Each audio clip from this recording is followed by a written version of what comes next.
Hey, welcome to Zombie Star, and I'm Wayland. And what we're going to be doing today is something a little bit different than last time. Last time we revealed a box from Entertainment Earth, hunting down our Joker Chase. Out of the 6 that we ordered, we acquired 1 Chase. We're very happy about that. So now we're switching over to a different kind of mystery box. Those of you who are familiar with Pop King Paul, he doesn't just deal in pops. One of the things that we're excited about is the recently released $100 box that might or might not have a graded Spawn number 9 signed by none other than Stan Lee. So this will be about comics. It's a mystery box with comics. We're very excited about it. If you're Stan Lee fans like we are, you would know why that's a pretty big deal. So I'm just going to jump into it. This is our reveal of Pop King Paul's latest mystery box. As I said, this is the $100 mystery box that he recently had. And I'm just going to go ahead and show the box. This is the Pop King Paul label. If you guys are familiar with it, really check it out. People really acquire some really cool stuff. The only thing I've removed is the shipping information. But as you can see, I have not opened it. And I'm going to want to do this in similar fashion as I did the Entertainment Earth box. I'm just not really going to look in there. I'm just going to open it up, reach it out, show it to the camera, see what it is. So I'm not gonna, you guys are gonna know what it is just as quickly as I am. Okay, so I'm just gonna jump into this.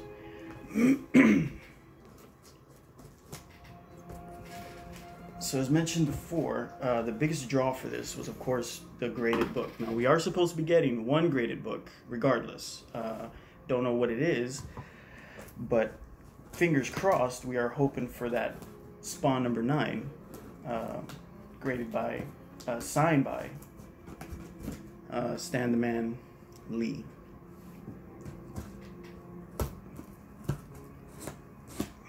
Spawn, of course, created and written by none other than Todd McFarlane from Image Comics. Todd McFarlane being a avid Stan Lee fan, it just would make sense that a book signed by Stan Lee on a Todd McFarlane book would be a pretty big deal. Okay. I'm gonna do this where I don't see what's inside. Okay. Now I'm gonna feel for the slab. If I feel it, I'm gonna avoid it. Hopefully I don't mess anything up. Because I want to save that to the end. Okay, so I have all the panels up. Okay, I'm already feeling some paper inside. Bubble wrap. You can tell it is wrapped very nicely. And honestly, I feel the slab first. Okay, so obviously that is the book on the top. But I want to get... Okay, sorry for the cutoff there. We're just going to go ahead and continue. Our first book was our X Factor. Coming out second. Whoops, these are coming out upside down. I see a Deathlock Doom. Deathlock versus Doom, number 3. It's very interesting, very untraditional characters that you would see together. Deathlock being kind of a cybernetic Punisher, if you will. And of course, Dr. Doom, well, is Dr. Doom, mostly known to tangle with the likes of the Fantastic Four. But this is a pretty awesome book, a pretty awesome matchup between 2 classic characters. Oh, Moon Knight. This is very interesting, along with Ghost Rider. You would actually see these 2 team up a lot in other issues. I want to know if this is Angelica. This is number 25, and yeah, it's a Mark Spector, Moon Knight. Moon Knight is a character that's actually supposed to be introduced into the MCU soon. Several rumors of several actors that would play him, but his inclusion in the MCU is going to be something very interesting. And Robin. This is Robin 2 of 5. I guess DC did run his own run. Of course, no introduction needed. We all know who Robin is and why he is so absolutely famous. Just not sure if this is the Dick Grayson or, of course, several other people who have portrayed or who have been Robin before. Okay, we're just going to keep going here. This book feels a little stuck to another one. And we have another Robin. I wonder if this is the same run. This is 2 of 5. Yeah, we have a 2 of 5 and we have a 3 of 5 of this run of Robin.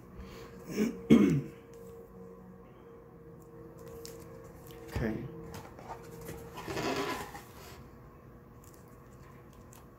Fantastic Four. So we are seeing a mix of Marvel and DC. Fantastic Four, as far as film and MCU go, kind of had a rocky kind of coming out into the big screen. We've already had several actors play Fantastic Four, and we're supposed to be getting a, what would that be, third version into the MCU soon. Hopefully you get it right, and hopefully it's something that that blends well with everything that Marvel and the MCU's done so far. And they're all coming out upside down. The Mummy. How about this? From Anne Rice. The only thing I know about Anne Rice is, of course, Interview with a Vampire. But this is really interesting. I'm a huge, as far as, Interview goes, Anne Rice is a interesting, creator and writer. Kind of in the same vein of like a Bram Stoker. Or, obviously, Anne Rice had a thing for the supernatural and horror, if you will. So that is, I've never seen that before. Okay. And let's try to start putting these. Yeah, we have another Deathlock here. And I think the only, as far as a character goes, the only iteration we've had of Deathlock has been in Agents of S.H.I.E.L.D., which I thought was really cool. They made the actor cybernetic. He had all these missiles and guns, kind of like what War Machine would be, but more of a cyborg, right, than War Machine being in a suit. And just keep on going here. And we're still within Marvel and DC. We haven't seen anything come up. This is Darkhawk. And I'll be honest, I'm not really too sure what Darkhawk or who he is. But very interesting. Fighting Tombstone. I have seen him in a very early issue of Spider-Man, where Tombstone and him face off. So Tombstone I am very familiar with.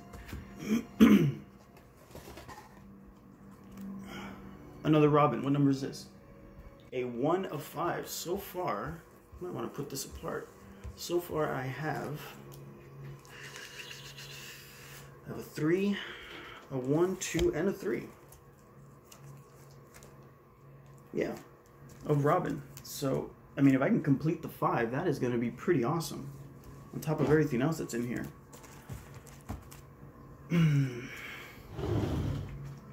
Okay. G.I. Joe. How about that? What is the year? This is a 60 cents. 60 cent G.I. Joe. Some of these can go for a good amount. Some of them are coming with these. See, this one here says 25. Doesn't necessarily mean that that's the value. This could have been on another comic book. But, I mean, you never know. Usually you can tell the value of a comic book by how cheap they were when these things were actually printed and distributed. So anything that's under $1 could be something significant. And of course, you do have number 25. So not really an early issue, but, it's number 25, G.I. Joe. So I'm going to want to really look that up. Okay, looks like we're getting to the bottom here. And we have another G.I. Joe.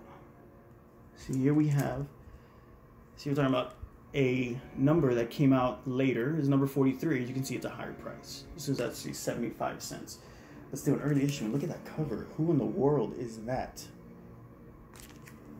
But it looks awesome. Okay, I think we're coming down to, that was it. Okay, so that was it for the actual comics. I think what I like the most is, I think I'm gonna hunt down to complete this little Robin set. This is pretty cool. 91, early 90s comics. G.I. Joes are very interesting.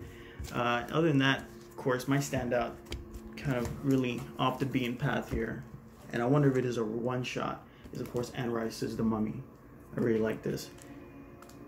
And of course it does have kind of a historical reference. It is Ramses. It says, or Ramses the Damned. Okay, now let's just go ahead and reveal the big one, if you will, which is our slabbed book.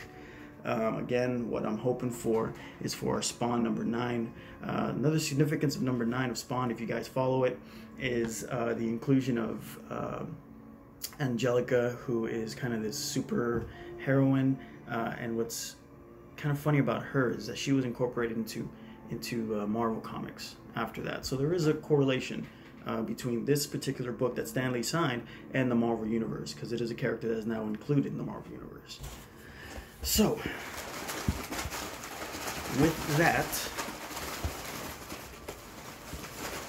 let me get through all the paper here, all the rustling,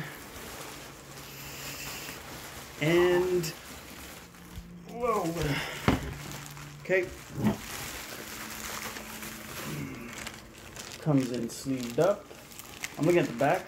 This looks old. That's the first thing that I'm noticing here. And we have a Marvel team up, Spider-Man and the Wasp, a 9.8. I'm very excited because a 9.8, okay, again, for a 30 cents book, okay, you have characters like Spider-Man, okay, and of course the Wasp. And I just see an August issue. I'm not really... Here we go. This is what I was looking for. If I can just get a close-up here. 77. Okay, so this book is from 1977. Still a 9.8, which of course means a 9.9, a 10, near perfect condition. And it does look amazing. But as far as value, I really could not tell you. But this is pretty awesome. These Marvel team-ups were a really cool thing because it's as exciting as it was. You know, you didn't get in the 70s. You didn't get a lot of, you know, high-quality films. So when you wanted to see some awesome team-ups, it was in comics like these.